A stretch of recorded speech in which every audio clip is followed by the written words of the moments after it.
आता पेट्रोलचा खर्च विसरा, घरी आणा इलेक्ट्रिक स्टायलिस्ट इलेक्ट्रिक गाडी। 100% भारतीय बनावटीची इलेक्ट्रिक्स ईव्ही इलेक्ट्रिक गाडी आता उपलब्ध।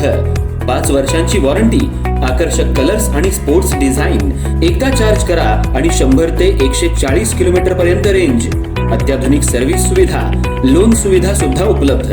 आजच भेट द्या साई मोटर्स, किसान चौक, इचलकरंजी। संपर्क 93 73 27 57 52 किंवा 0230 299 77 66। नो पेट्रोल नो टेन्शन, इलेक्ट्रिकचा स्मार्ट पर्याय।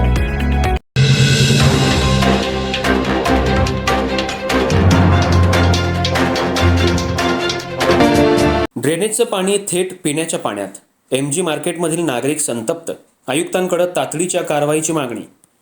इचलकरंजीतील शहापूर रोडवरील एमजी मार्केट परिसरात ड्रेनेज लाईन बंद झाल्यानं सांडपाणी पिण्याच्या पाण्यात मिसळत असल्याचा गंभीर आरोप नागरिकांनी केलाय। या प्रश्नावर निवेदन देण्यासाठी महानगरपालिका आयुक्तांची भेट घेत नागरिकांनी तात्काळ उपाययोजनांची मागणी केली। शहापूर रोडवरील एमजी मार्केटमधील व्यापारी आणि मालकांनी ड्रेनेजच्या गंभीर समस्येबाबत महानगरपालिका आयुक्तांना निवेदन दिलं। निवेदन देण्यासाठी नागरिक आयुक्तांच्या दालनात जात असताना आयुक्तांनी केवळ 2 प्रतिनिधींनाच आत यायला सांगितलं। त्यामुळे इतर नागरिक केबिन बाहेर थांबून चर्चा करत होते। त्यानंतर सर्व नागरिकांना आयुक्तांची भेट घेण्याची संधी मिळाली आणि त्यांनी परिसरातील गंभीर समस्या प्रत्यक्ष मांडल्या। नागरिकांच्या म्हणण्यानुसार माचरे गल्ली इथं नवीन ड्रेनेज लाईन टाकण्याच्या कामादरम्यान संबंधित ठेकेदाराच्या निष्काळजीपणामुळे एमजी मार्केटची विद्यमान ड्रेनेज लाईन नुकसानग्रस्त अथवा बंद झाली आहे। त्यामुळे सांडपाण्याचा निचरा पूर्णपणे बंद होऊन घाण पाणी रस्त्यावर वाहते।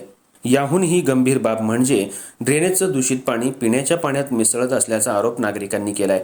त्यामुळे एमजी मार्केट परिसरातील अनेक नागरिक, विशेषतः लहान मुलं आणि वृद्ध आजारी पडत असल्याचं त्यांनी सांगितलं।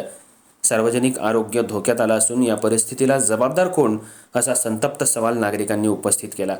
यावेळी नागरिकांनी आयुक्तांकडे ड्रेनेज लाईनची तात्काळ तांत्रिक पाहणी करून नुकसानग्रस्त लाईन दुरुस्त करावी, परिसरातील साचलेलं सांडपाणी हटवावं, पिण्याच्या पाण्याची तपासणी करावी आणि संबंधित ठेकेदाराचा निष्काळजीपणा सिद्ध झाल्यास त्याच्यावर कठोर कारवाई करावी, अशी मागणी केली। या गंभीर समस्येवर तातडीनं कार्यवाही करण्याचं आश्वासन आयुक्तांनी दिल्याची माहिती नागरिकांनी यावेळी दिली।